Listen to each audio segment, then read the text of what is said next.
Bonjour à toutes et à tous, bienvenue sur la nouvelle vidéo de Hugo Invest. On se retrouve aujourd'hui pour voir ensemble pourquoi je préfère l'investissement en bourse au trading. Tout ce contenu n'est que mon avis personnel. Avant de passer au sujet en question, merci de ton écoute, pense à t'abonner et liker cette chaîne afin de développer la communauté. Active la cloche pour ne rien louper.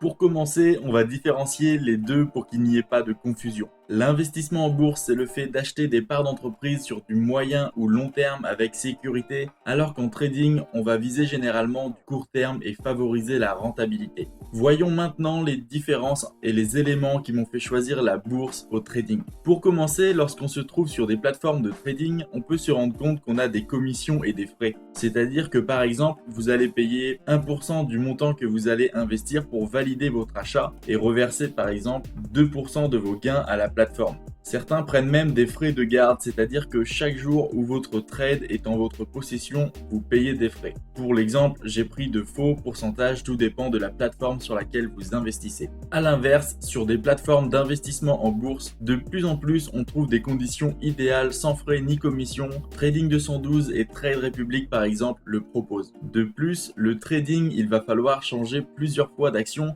afin de trouver les meilleurs échanges et d'augmenter notre rentabilité. C'est-à-dire qu'on va vendre une ligne pour en acheter une autre, mais tout ce processus va donc nous coûter des frais et des commissions. Ce sont des petites sommes, mais accumulées, ça peut devenir énorme. Pour investir, on va avoir besoin de se former correctement, mais avec de bonnes bases de comptabilité et une bonne éducation financière, nous aurons un résultat dans le temps. Par contre, en trading, il va falloir une formation gigantesque et un mindset en or. Vous allez vous mettre en compétition avec d'un côté le marché, les courtiers, et de l'autre les meilleurs cerveaux de la planète dans le domaine de la finance. C'est au plus rapide, au plus efficace. Tout le monde n'avance pas main dans la main. Pour comparer, vous sentez-vous capable de gagner le tournoi de l'UFC contre Conor McGregor ou vous sentez-vous capable de gagner un match contre Cristiano Ronaldo en football avec 10 heures d'entraînement ou des formations? Non. Alors pourquoi affronter les plus gros cerveaux de la planète sur les marchés financiers sans formation? Place au résultat. Lorsqu'on investit en bourse, on vise généralement un gain de 10% par an qui est la moyenne de rendement. Lorsqu'on parle de trading, forex ou autre, on va prendre plus de risques, réaliser plus de travail, donc viser un résultat supérieur. On verra plus en détail dans la partie numéro 2 qui va parler des chiffres,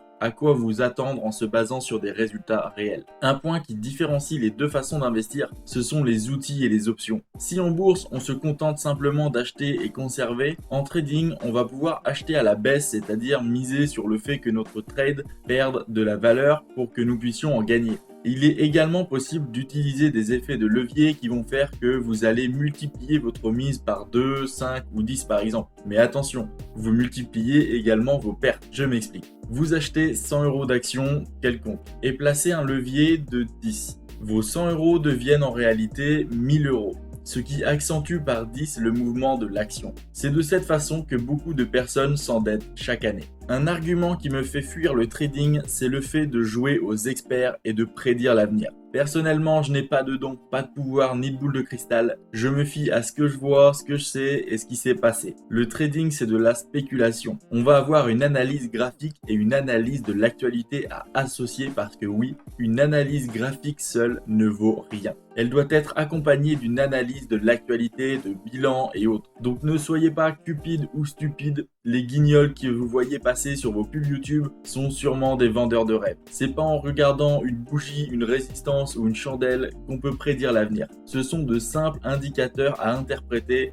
mais en aucun cas une valeur sûre. Pour en revenir à un autre sujet, je préfère assurer un petit bénéfice que de miser sur un avenir incertain. Le principal, c'est de ne pas perdre d'argent. Malgré les études qui ont été faites, malgré les expertises, nous sommes incapables de prévoir à l'avance comment le marché va réagir. Des personnes font de longues études dans ce domaine et pour autant ne vont pas savoir à l'avance le futur du marché. A l'inverse, en bourse, on est conscient du risque, on est conscient également que le marché peut s'effondrer. On va donc mettre en place des stratégies pour limiter les dégâts et analyser les entreprises sur leur bilan, leur valeur intrinsèque et leur évolution dans le passé. On se base sur du concret et non sur de l'espoir. Un point qui me plaît dans l'investissement en bourse, c'est que c'est un investissement passif. Inutile de passer 2 heures par jour à regarder comment notre portefeuille évolue. 1 heure par mois est largement suffisant. Pour le trading, on est plus sur un minimum de 4 heures par jour, ce qui est chronophage et ne fait donc pas partie des revenus passifs. Mais personnellement, je cherche à fructifier mon argent, je ne cherche pas un nouveau métier. Attention, je ne dis pas que le trading est mauvais ou que ce n'est pas possible de réussir. J'avertis que beaucoup de personnes vendent du rêve à un public non averti, non formé, avec espoir de devenir riche rapidement sans capital de départ. Soignez votre éducation financière, restez lucide, ne plongez pas dans le facilité que certains vont vous vendre. Seule une minorité va réussir en trading. Beaucoup se verront ruinés, dégoûtés et parfois surendettés à vie par le biais de leviers par exemple. On arrive à la fin de cette première partie, on a donc pu voir ensemble mon point de vue sur ces deux façons d'investir. N'hésite pas à interagir en commentaire pour me donner ton avis. J'imagine que vous ne serez sûrement pas d'accord avec moi du fait que je descende le trading et autres investissements court terme, mais c'est avant tout un avertissement. Formez-vous, analysez la réalité, ne vous laissez pas influencer par des pseudo-formateurs qui demandent uniquement 2000 € pour subvenir à leurs besoins. Je considère le trading comme du pari sportif, un moyen de fructifier son argent rapidement, mais réservé à une élite. Les chiffres parlent d'eux-mêmes, on verra ça dans la partie numéro 2 de cet épisode. Dans la seconde partie, on confirmera mes arguments avec des chiffres. En attendant, tu peux voir et revoir mes vidéos précédentes. Je te souhaite bonheur et richesse, à bientôt.